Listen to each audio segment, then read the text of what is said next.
Pre-design phase daw ang unang hakbang sa proyekto. Pero bakit parang wish ko lang segment ng client?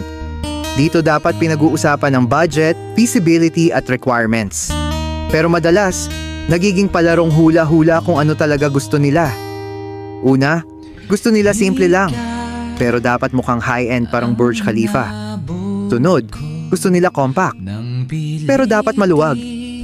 At ang classic, gusto nila mura, pero mukhang mamahalin.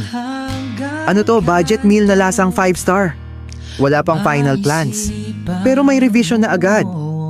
Pwede bang dagdagan ng isang palapag? Sunod, paano kung gawing open plan? At syempre, hindi mawawala ang pinaka-iconic na linya. Ayusin mo lang ha, pero huwag tataas ang budget. Gusto mo pala ng design na gawa sa hangin.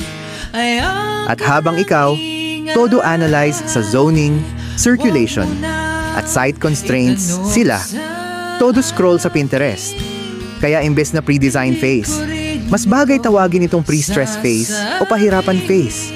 Salamat sa panunood, at kung gusto mo ng ganitong mga contents, huwag kalimutang mag-like, share, follow, at subscribe. At di ko na iisipin